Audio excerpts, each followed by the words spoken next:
आज की वीडियो में हम बात करने वाले हैं स्लिप डिस्क के बारे में, जिसे कि हम डिस्क प्रोलैप्स भी कहते हैं।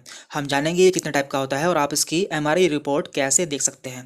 पहले हम इसे समझ लेते हैं कि ये होता क्या है। देखिए, आप जानते हैं कि हमारे गर्दन से लेकर हमारी कमर तक एक हड्डी पाई जाती है, जिसे कि हम रीढ़ की हड्डी कहते हैं। इसमें कई सारे पार्ट होते हैं, जैसे कि इसके ऊपर के पार्ट को हम कहते हैं सर्वाइकल वर्टेब्रा, जिसमें कि 7 हड्डियाँ होती हैं। इसके बाद होता है इसमें थोरेसिक वर्टेब्रा, इसमें होती है 12 हड्डियाँ। और इसके बाद आता है नीचे यहाँ पर लंबर वर्टेब्रा, और इसमें 5 हड्डियाँ होती हैं। और नीचे होता है सैक्रम, जो कि ग्रीन कलर से है, इसमें भी 5 हड्डियाँ होती हैं। तो हम बात करेंगे यहाँ पर लंबर एंड सैक्रम की, क्योंकि जनरली जो स्लिप डिस्क होता है वो इसी में होता है। यानी कि जो हमारी डिस्क प्रोलैप्स होती है, प्रॉब्लम होती है, वो जनरली इसी में होती है। हमारी L4 L5 में और L5 S1 में ये प्रॉब्लम ज़्यादातर होती है। तो यहाँ पर हम बात करेंगे लंबर एंड सैक्रम की, क्योंकि जो स्लिप डिस्क की प्रॉब्लम होती है वो ज़्यादातर इसी में होती है। इसे हम और अच्छे से समझ लेते हैं। देखिए, जो हमारी लंबर वर्टेब्रा होती है, यहाँ पे है L4 यानी कि लंबर 4, ये लंबर 5 है, और इसके नीचे S1 है। तो जनरली जो हमें प्रॉब्लम होती है वो L4 और L5 के बीच में, यानी कि यहाँ पर, और L5 और S1 के बीच में, यानी कि इस जगह, यानी कि हमें इस जगह प्रॉब्लम होती है। और यहाँ पर ही हमें जो एमआरआई रिपोर्ट करानी होती है। तो देखिए, ये जो 2 हड्डियाँ होती हैं, जैसे कि L4, ये हमारी वर्टेब्रा है, और ये दूसरी वर्टेब्रा है L5। तो इनके बीच में एक प्लेट पाई जाती है इस तरह की, तो इसे हम कहते हैं डिस्क। इसे ही हम कहते हैं डिस्क। और इसमें ही कुछ प्रॉब्लम हो जाती है, जिसे कि हम स्लिप डिस्क या फिर डिस्क प्रोलैप्स कहते हैं।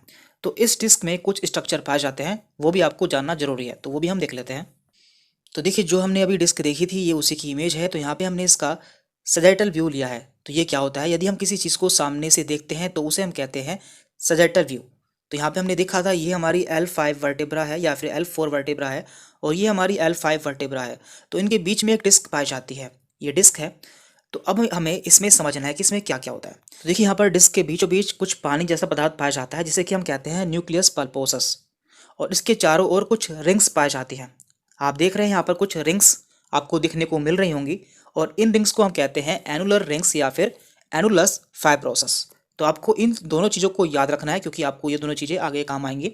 बीच में है लिक्विड, जिसे हम कहते हैं न्यूक्लियस पल्पोसस, और इसके चारों ओर पाया जाता है एनुलस फाइब्रोसस या फिर एनुलर रिंग्स। तो ये इसका सजेटल व्यू है। तो अब हम डिस्क का एक्सियल व्यू देख रहे हैं। तो एक्सियल व्यू क्या होता है, यदि हम किसी चीज़ को ऊपर से देखते हैं तो उसे उसका एक्सियल व्यू कहते हैं। तो मान लीजिए हमारी डिस्क है, तो डिस्क को हम ऊपर से देख रहे हैं। मान लीजिए आपकी आंखें यहाँ पर है, आप इसे यहाँ से देख रहे हैं, तो हम इसे इसका एक्सियल व्यू कहेंगे। तो यहाँ पे हमने इसे ले लिया है। तो आपने देखा था डिस्क के बीच में पानी पाया जाता है, तो इस पानी को हम कहते हैं न्यूक्लियस पल्पोसस। और इसके चारों ओर एनुलर रिंग्स पाई जाती हैं, जिन्हें हम कहते हैं एनुलस फाइब्रोसस। और देखिए, इसके पीछे यहाँ पर स्पाइनल कॉर्ड होती है, जो कि हमारी ब्रेन से हमारी वर्टेब्रल कॉलम में रन करती है। तो देखिए, इसमें क्या क्या प्रॉब्लम होती है वो एक बार हम समझ लेते हैं। देखिए, यहाँ पर देख रहे हैं जो एनुलर रिंग्स होती हैं, या तो ये कट जाती हैं, यानी कि इनमें यहाँ पर टीयर हो जाता है, जिसके कारण हमारा ये पानी बाहर निकल सकता है। तो ये कितने टाइप का होता है हम इसे समझ लेते हैं। अब हम जान लेते हैं कि स्लिप डिस्क कितने टाइप की होती है। तो देखिए, जनरली ये 4 टाइप की होती है। पहली है यहाँ पर एनुलर टीयर या फिर डीजेनरेटिव डिस्क। इसमें क्या होता है, जो हमारी एनुलर रिंग्स होती हैं वो कट जाती हैं। तो अभी हम आपको इसकी इमेज भी दिखाएंगे। दूसरा है यहाँ पर प्रोट्रूजन या फिर डिस्क बल्जिंग। थर्ड है एक्सट्रूजन या फिर हर्निएशन। एंड फोर्थ है यहाँ पर सिक्वेस्ट्रेशन। तो आपको ये सभी नाम याद रखने हैं, क्योंकि आपको एमआरआई रिपोर्ट में यही नाम देखने को मिलेंगे। तो आपको इन दोनों का मतलब एक ही होता है, तो आपको इस तरह से ये याद रखने हैं। ये हमारा फर्स्ट टाइप था एनुलर टीयर। इसमें क्या होता है, जो हमारी ये रिंग्स होती हैं चारों तरफ, ये कट जाती हैं। मान लीजिए यहाँ से कट जाती है, या फिर यहाँ से कट जाती है, और ये 70 to 80% आपको यही देखने को मिलता है। ये बहुत ही कॉमन होती है और ये जल्दी ही ठीक हो जाती है।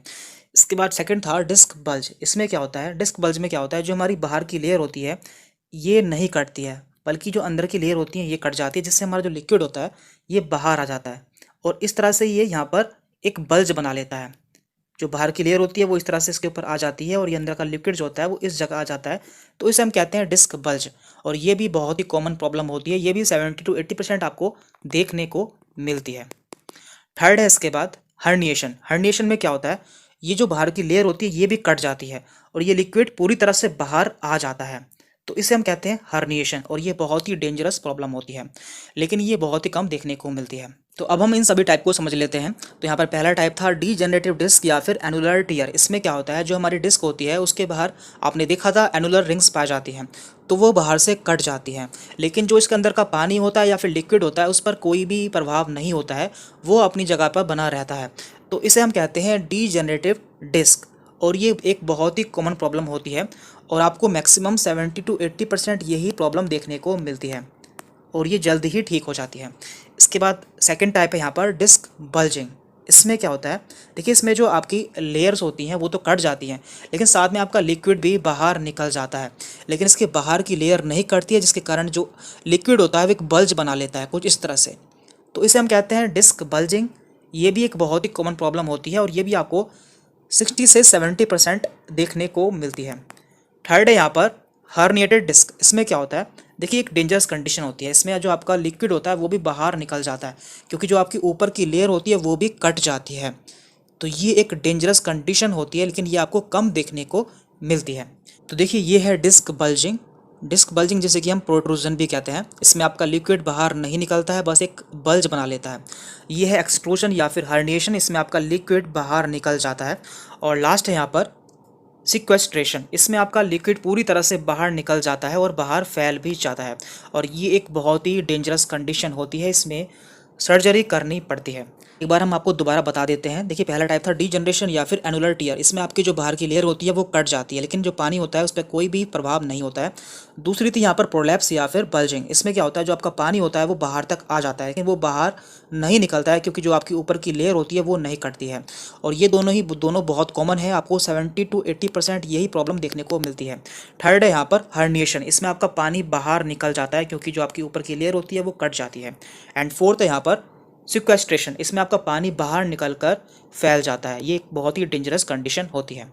तो यहाँ पर हमारे सामने एक एमआरआई रिपोर्ट है, इसे हम देख लेते हैं। यहाँ पर इंप्रेशन में दिया हुआ है number 1 diffuse disc bulge at L4 L5 level.